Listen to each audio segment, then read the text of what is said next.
Pour mes amis enseignants, est-ce que vous avez remarqué à quel point c'est de plus en plus compliqué d'évaluer les étudiants, particulièrement ici au Canada ou en Occident, où les étudiants font leur évaluation sur un ordinateur et ils ont accès à Internet.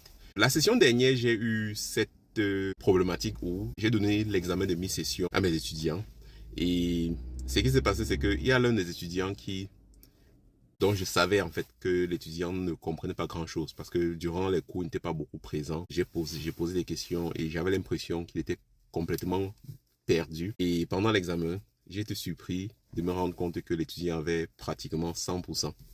Pendant la remise des copies, j'ai donc décidé de lui poser quelques questions en lien avec l'examen. Donc je me rends compte qu'il n'est pas capable de répondre à une seule question.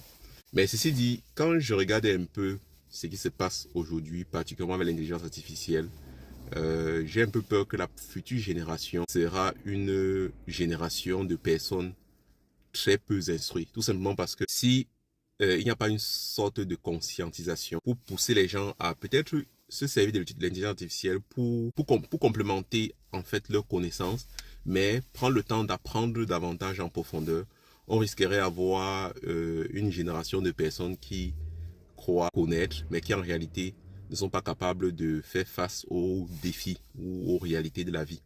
Ce qui est sûr, moi j'estime que la société va devoir peut-être se réinventer et trouver une approche pour être en mesure de compenser ou alors de faire avec l'intelligence artificielle. Bon, pourquoi ne pas intégrer l'intelligence artificielle dans le système éducatif et peut-être évaluer les étudiants d'une autre façon. Bon, quoi qu'il en soit, ça sont des réflexions que je me fais et je me dis qu'il y a vraiment lieu de vraiment prendre un peu de recul pour mieux réfléchir.